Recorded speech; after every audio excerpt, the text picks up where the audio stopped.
You don't lose control because of desire. You lose yourself because you've been convinced that wanting is weakness. That hunger you feel late at night, scrolling endlessly, reaching for something you can't name. That's not pathology. That's your soul trying to wake you up. Carl Jung knew this fire wasn't meant to be extinguished. It was meant to illuminate what you've been hiding from yourself. But here's what no one tells you. The more you push it down, the more it owns you from the shadows. The very thing you're trying to control becomes the thing that controls you. Picture this. You're lying next to someone you thought you loved, and you feel completely alone. The silence between you isn't peaceful, it's hollow. Or maybe you've achieved everything you were supposed to want, and there's this ache that success can't touch. You tell yourself you're grateful, you're fine, you're stable. But in those quiet moments, something stirs. A restlessness that feels almost dangerous. A longing that makes you question everything you've built. Elena, a marketing director in Portland, described it perfectly. I had the career everyone envied, the relationship that looked perfect on Instagram, the apartment with the exposed brick walls. But I'd catch myself staring at strangers on the subway, wondering what it would feel like to just disappear, start over, become someone completely different, someone who wasn't so careful all the time. She paused, looking out the window. I thought I was losing my mind, but really I was losing my mask. This isn't about wanting someone else. This is about the part of you that got buried alive in the pursuit of being acceptable. The part that knew how to want things before you learned that wanting was selfish. Jung called it the persona, the mask we wear to survive in the world. You've spent decades perfecting yours, the responsible one, the put-together one, the one who has their desires neatly categorized and controlled. You learned early that good people don't want too much, don't feel too deeply, don't rock the boat of respectability. Your persona became your prison, and you called it maturity.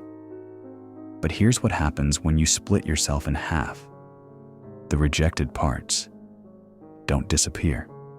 They go underground, into what Carl Jung called the shadow. Not evil, but exiled. Your shadow holds every desire you deemed too messy, too selfish, too much. Every time you chose safety over aliveness, another piece of your fire got banished there. And the shadow, it doesn't stay quiet forever. It whispers through your irritations, your judgments, your mysterious attractions to people who seem to live without apology. Think about the people who irritate you most, the ones who seem too loud, too sexual, too free. The colleague who takes long lunches to pursue their art. The friend who changes careers at 40. The neighbor who dances in their kitchen window. Jung would tell you that's your disowned self knocking on the door of your consciousness. We don't hate what's foreign to us. We hate what we recognize but have forbidden ourselves to embody. David, a software engineer in Austin, spent years judging his coworker Anton. Anton was everything I couldn't stand. Flirtatious, unpredictable, always talking about his creative projects instead of focusing on quarterly metrics. He'd take long lunches to go to art galleries. He'd openly flirt with colleagues. He'd wear these vintage shirts that probably cost more than my mortgage payment. I thought he was unprofessional, irresponsible. David's jaw would clench every time Anton laughed too loudly in meetings. He seemed to think work was supposed to be fun, like life was supposed to be lived instead of endured. It took David 3 failed relationships and a mild panic attack in a Home Depot to realize he wasn't angry at Anton. He was angry at the part of himself he'd murdered to become employable. The part that once wrote poetry in coffee shops, the part that used to dance alone in his room to music that made him feel infinite, the part that saw desire as a creative force, not a professional liability. I realized I'd been living like I was already dead, David said. Anton wasn't my problem. My problem was that I'd amputated every part of myself that felt alive. The persona says, I am who I need to be loved. The shadow says, I am who you refuse to be to stay safe. And desire is the bridge between them. It's your psyche's way of pointing toward the exiled parts of yourself, begging you to come home. But we've been taught that sexual desire, creative desire, the desire for freedom, these are distractions, temptations, things to be managed like unruly employees, not honored like essential messengers. We've been told that mature people transcend desire, that spiritual people move beyond the body, that successful people channel everything into achievement and delayed gratification. We've learned to see wanting as weakness, hunger as pathology, longing as something to be cured rather than listened to. What if you've been looking at this completely backwards? What if the very thing you've been taught to overcome is actually the key to becoming whole?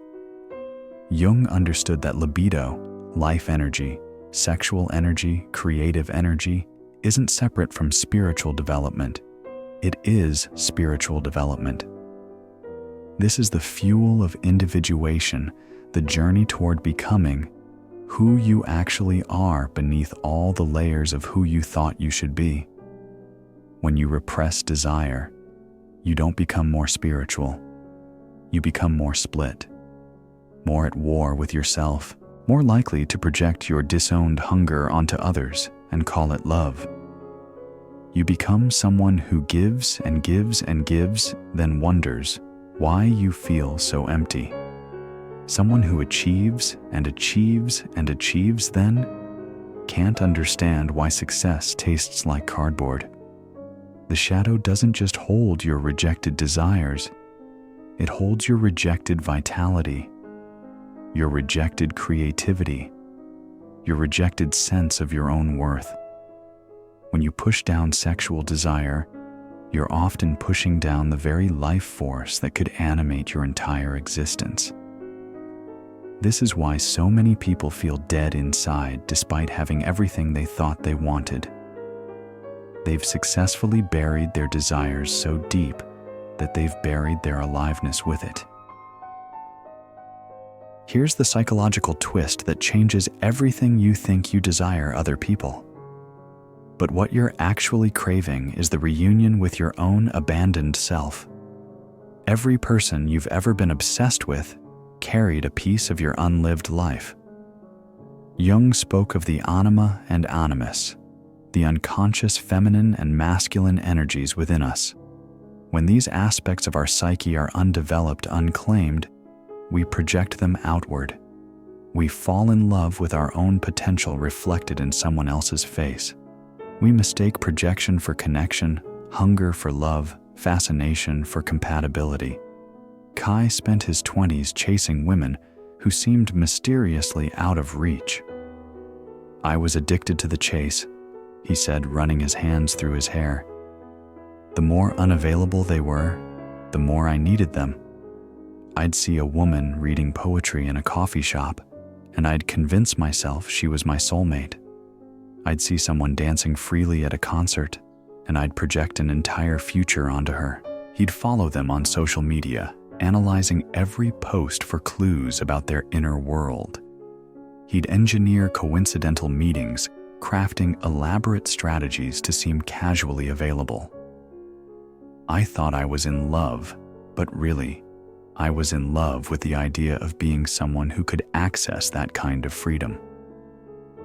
The pattern was always the same: intense attraction, desperate pursuit, brief connection, inevitable disappointment. They could never live up to the fantasy, because the fantasy wasn't about them. It was about the part of me I'd abandoned. But in therapy, something shifted. He realized he wasn't pursuing these women. He was pursuing the part of himself that felt mysteriously out of reach, his own creativity, his own wildness, his own capacity for depth and authentic expression. I was attracted to women who seemed to live without apology, because I'd spent my whole life apologizing for existing. I was drawn to their confidence because I'd rejected my own. I was fascinated by their creativity because I'd buried mine under a pile of practical concerns. The moment he started writing again, the compulsive dating stopped. He hadn't lost his desire. He'd found where it actually belonged. I was looking for someone to save me from my own numbness, he realized. But the numbness was coming from abandoning the things that made me feel alive. This is what Jung meant when he said the unconscious compensates for conscious attitudes. If you live entirely from your persona, controlled, responsible, predictable, your shadow will be chaotic, impulsive, hungry, and you'll keep meeting people who embody that chaos, convinced you need them to feel alive. But what if the chaos isn't outside you? What if it's the creative fire you've been smothering under layers of respectability and fear? Every addiction to a person is really an addiction to an unlived aspect of yourself. Every time you lose yourself in someone else's eyes, you're catching a glimpse of your own soul looking back, the person you can't stop thinking about. They're showing you qualities you've rejected in yourself, the relationship you can't let go of. It's often because they reflected back a version of you that felt more real than the one you present to the world. Jung wrote, "The privilege of a lifetime is being who you are, but becoming who you are requires facing what you've rejected about who you are. It requires looking at your sexual desire not as something to be ashamed of, but as information about what parts of your life force have been cut off from conscious expression. This is why desire feels so dangerous. It's not just about wanting something external. It's about the internal revolution that happens when you stop performing and start feeling, when you stop being who you think you should be and start exploring who you actually are." When Elena finally left her corporate job to become a therapist, her family staged an intervention. Her mother called it a midlife crisis. Her father threatened to cut her off financially. Her sister accused her of being selfish, irresponsible, delusional. But Elena knew better. "I wasn't having a breakdown," she said, her voice steady despite the tears. "I was having a breakthrough. All those years of wanting something I couldn't name. I finally realized I was wanting myself back. The version of me that felt deeply, that cared about meaning over money, that wasn't afraid of her own intensity." She'd spent 2 decades climbing a ladder that was leaning against the wrong wall. "I thought the restlessness meant something was wrong with me, but it meant something was wrong with my life. I'd built a beautiful prison and called it success." The Carl Jung shadow isn't evil.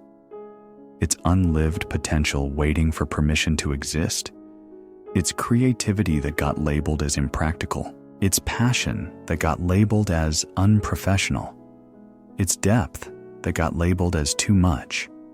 And desire is the compass that points you toward what needs to come alive. But here's where it gets complex. Integration isn't about acting on every impulse. It's about understanding what the impulse is really asking for.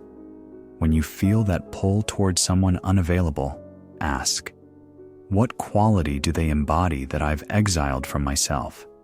When you feel restless in your perfectly good life, ask, what part of me is dying from neglect? This is the difference between being driven by unconscious desires and being guided by conscious ones.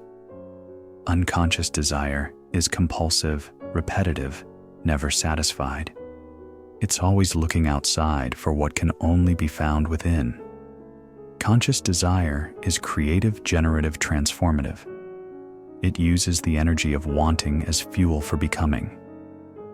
The goal isn't to eliminate desire.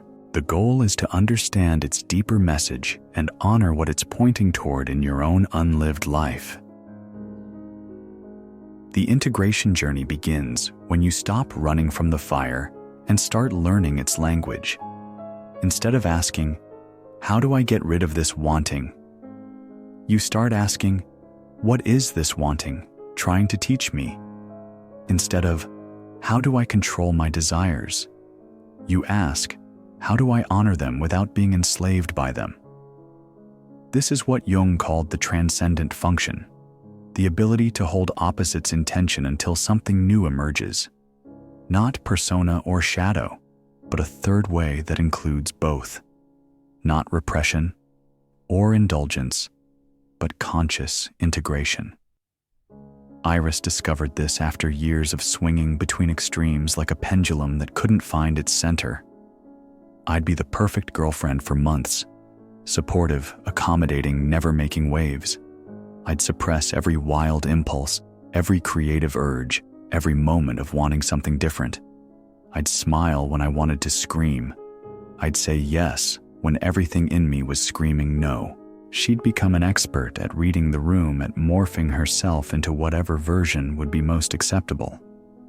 I thought that was love, but it was just fear dressed up as virtue. Then the pressure would build.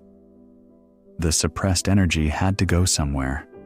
I'd explode, usually into an affair or a dramatic breakup. I'd burn everything down and then hate myself for destroying something good.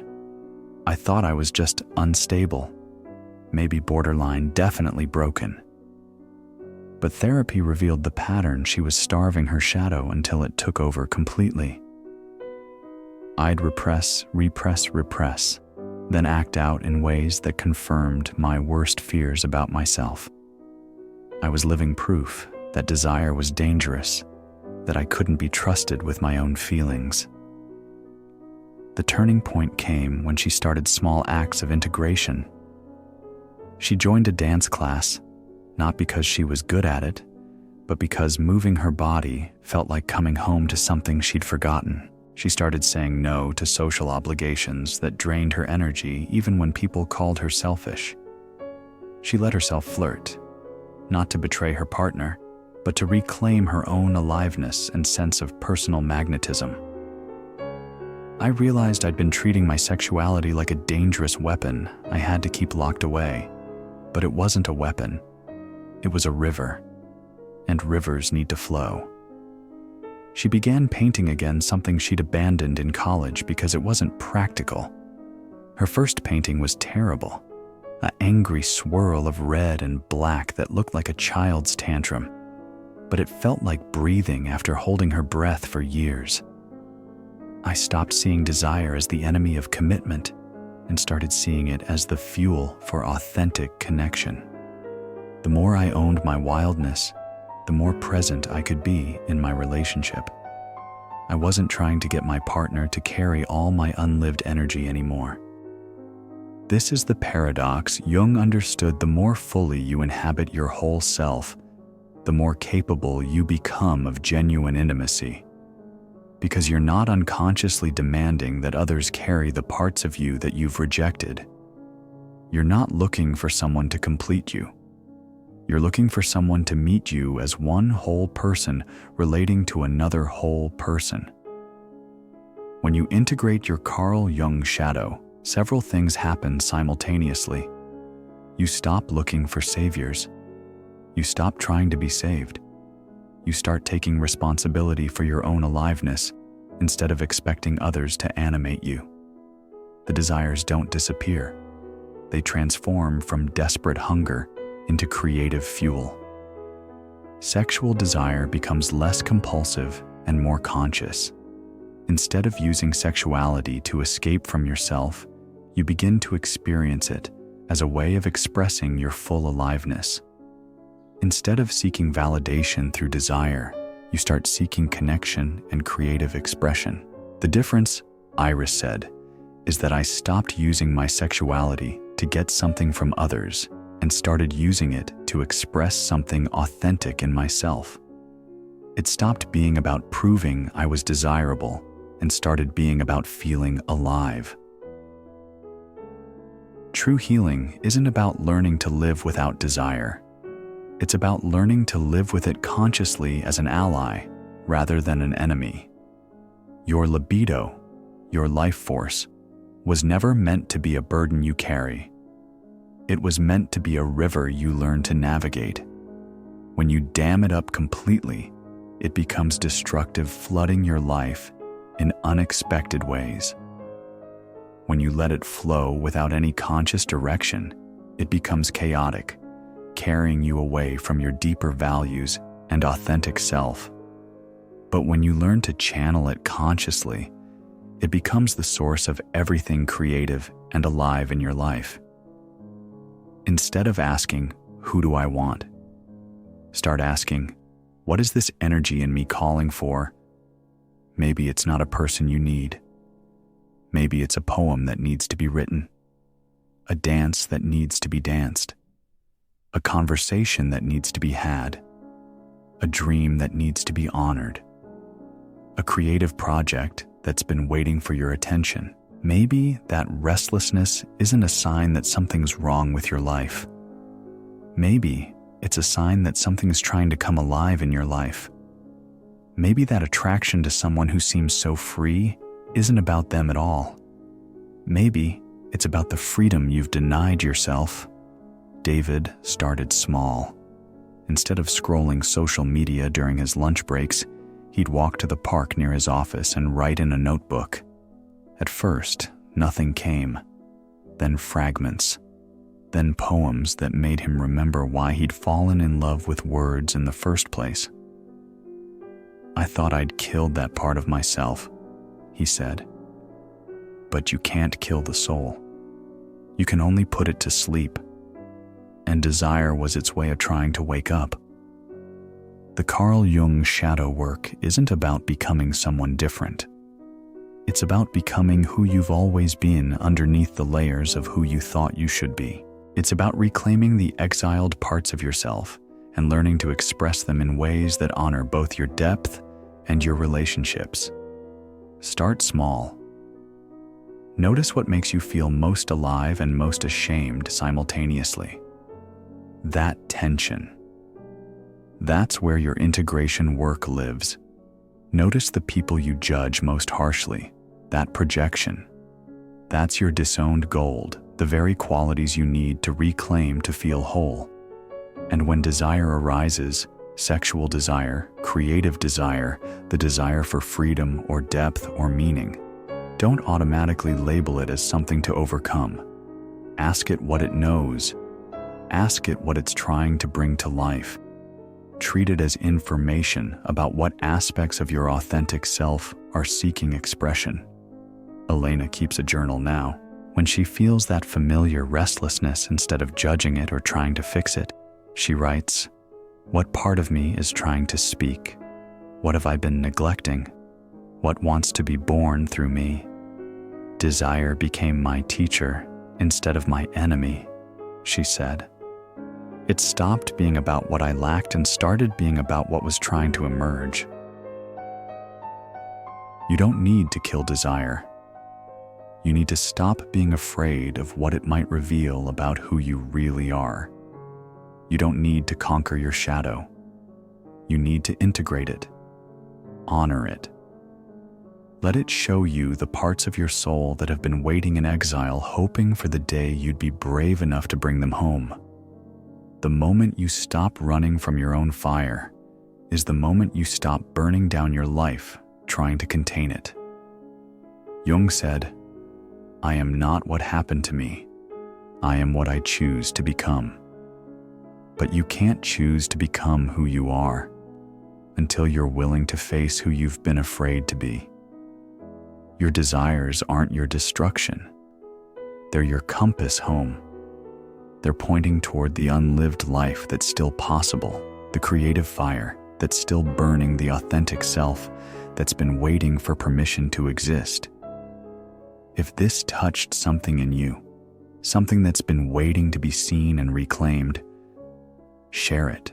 It might be the permission someone else needs to come home to themselves.